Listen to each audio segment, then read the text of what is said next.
I want to start today by asking you all to take a very hard look at me. When I came into this world, not much was expected of me. I was born in a segregated hospital. I was raised by a single mother, and I was extremely nearsighted. Now look at me now. Okay?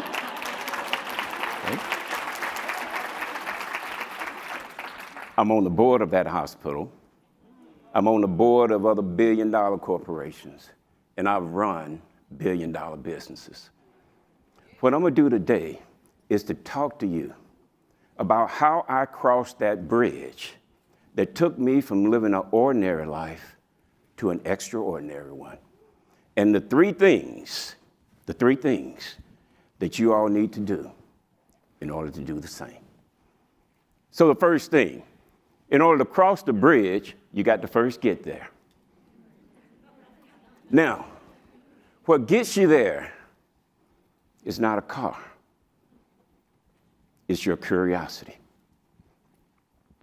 It's moving on those moments that make you go, Yes.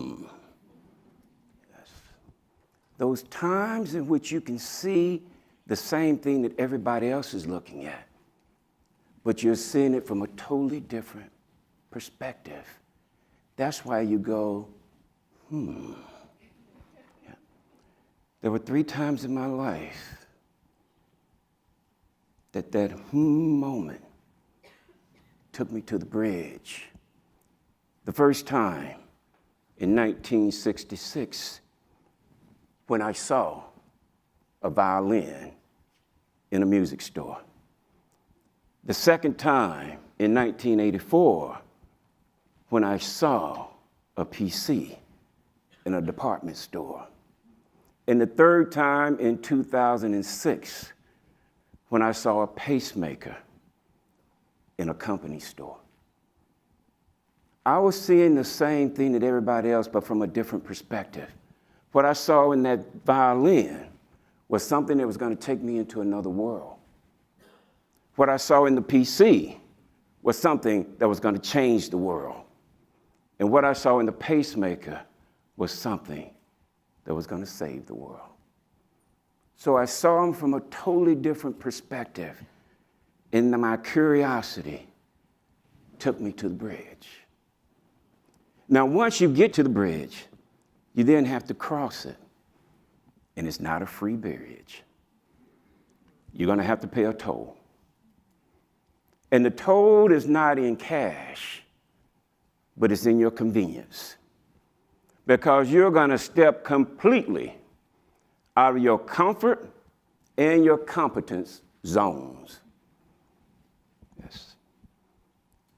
The violin, I saw that was going to take me to a whole nother world. But from a competence standpoint, I had to learn how to read music. Then I had to learn how to play the violin. From a comfort standpoint, all of a sudden I went from living in the inner city to being around a lot of affluent white people and kids. I got a lot of cold looks. I'm 8 years old at the time. Why are you here? You don't belong here. What hurt the most, though, were the comments that were made in my own community to me. Black people don't play the violin. What are you trying to be, white? So here I am from a comfort standpoint, not fitting in either one of the worlds. With the PC. The PC, at that time, everybody in IT had either a 4-year math degree or a 4-year computer science degree. I had gotten mine in accounting. And I had taken 3 programming courses that night. And I walked into that world. So from a competency standpoint, I had to learn how to code. I had also learned how to design. And from a comfort standpoint, I had to learn a whole new culture. At that time, IT, or data processing, consisted almost exclusively of white men. And I'll never forget, I wasn't on the job more than a month. In fact, it was only a couple of weeks, where one of the most senior, well-respected systems analysts was speaking as loud as he could on the floor about how women and people of color lack the aptitude to code. And he was speaking that way to make sure that I heard.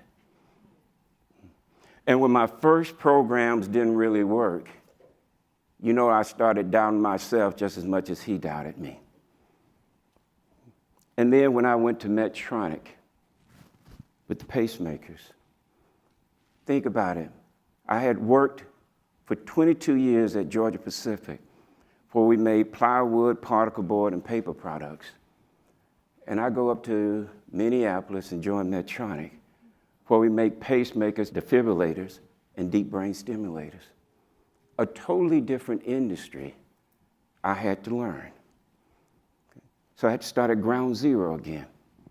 And from a comfort standpoint, I went from Atlanta, my whole family, okay?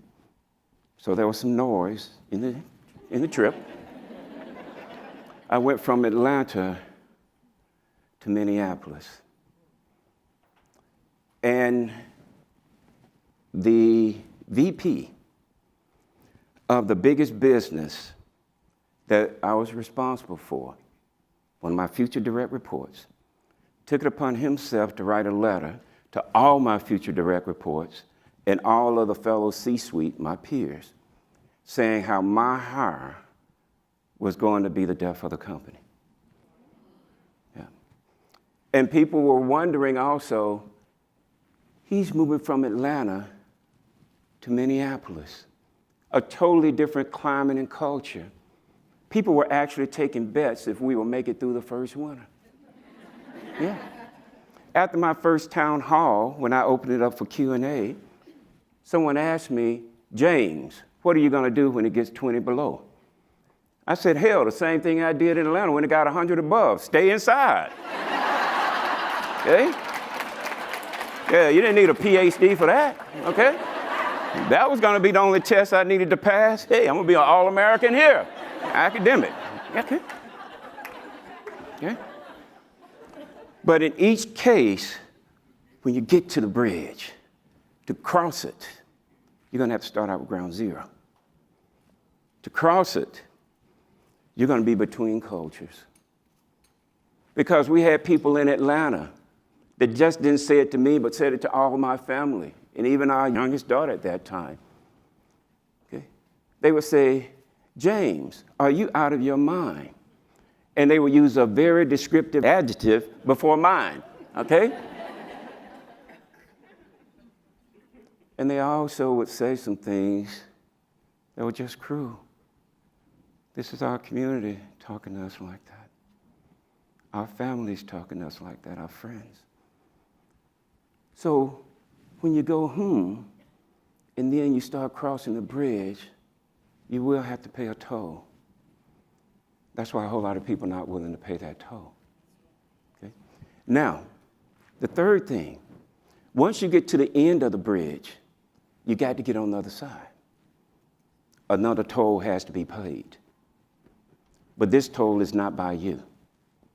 It's by somebody on the other side who lets you in. And the toll that he or she pays is not in cash or money. It's in their community. Because they're going to be breaking with tradition. They're going to be disrupting status quo. They're going to have people say, what are you doing introducing this thing that's different or this person that's different to our community? Let's go back to 1966. The music store owner, where I saw that violin, white guy, in 1966, took it upon himself to then train me. He taught me music, he taught me how to play it. He taught me how to play it so well, I became the first violinist. Now that meant I had some skills, all right? Yeah, I mean, it ain't bragging when you can do it, all right? Okay? But then this is what he really did. He took me, one other, they called us Negroes back then, okay? One other Negro kid to the orchestra for our age range for the whole city. Yes. Can you imagine when we walked in there with him, how those parents must have looked at him? See, whenever you're new, people don't first, they look at you, but the main person they're looking at is who brought you. Because that's who they're going to focus in on. Who brought you? But can you imagine what he must have heard? But he stuck by us. So he paid a toll. Now, once people saw that we could play, we still got some looks, but we got a whole lot of invitations. Okay? That was the violin. Music store owner. Let's talk about, here I go into IT with those 3 programming courses. The manager of the department, when he hired me as a trainee, can you imagine how many people he passed over that had the 4-year degrees? All what was expected in that role, and put me in there. You can imagine how people questioned what he was doing.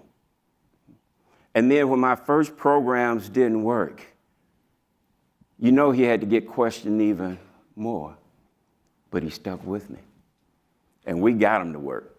We got him to work so well, I went from programmer trainee to CIO of Georgia-Pacific. Okay? Okay? But it took him, Dave Peterson, who went on to found North Highland Consulting Company. It took him, okay, to pay the toll for me. And then Medtronic, the COO and the CEO that hired me. And it wasn't 6 months into my tenure, we had to make a very difficult decision. See, the difference between a manager and a leader, managers deal with problems where there's one answer that everybody agrees to. Leaders deal with dilemmas, where 25% will say go left, 25 right, 25 forward, 25 backwards. So as a leader, you got to make a decision. And you cannot let time. If you let time make decisions for you, it's the worst thing ever. All you have to do is ask Blockbuster, ask Kodak. There are a whole lot of people you can ask out there. Ask Sears. Yeah. And we made a tough decision.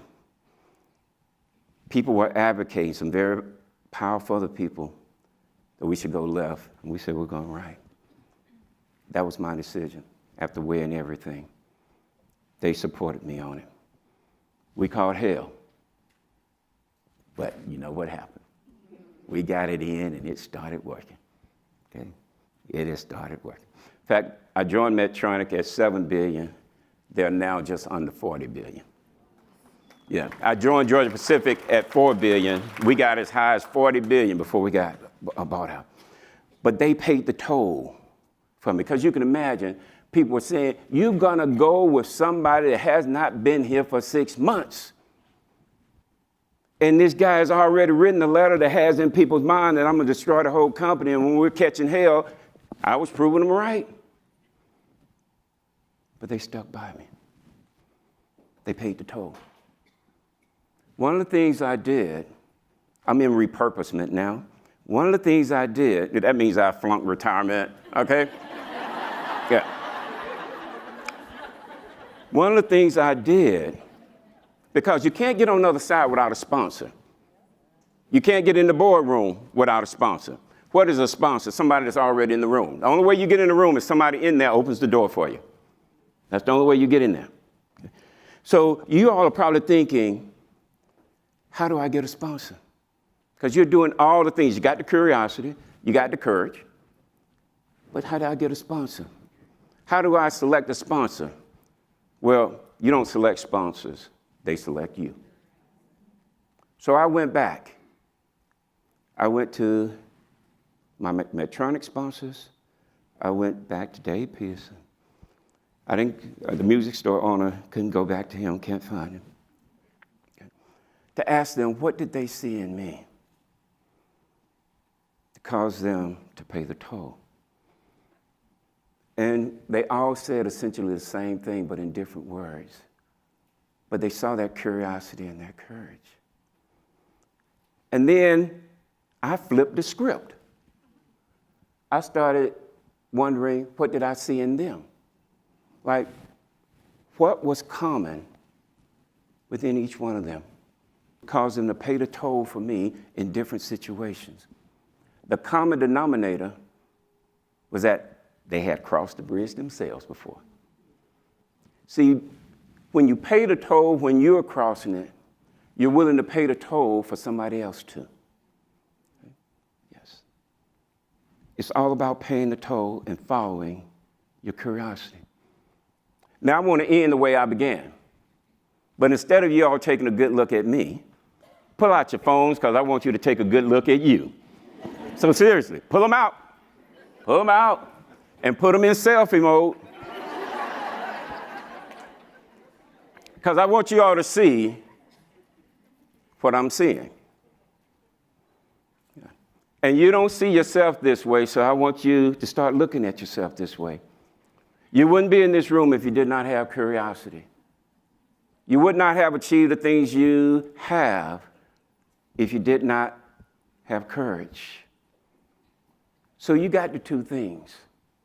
And guess what? If you start paying the toll, a sponsor will appear.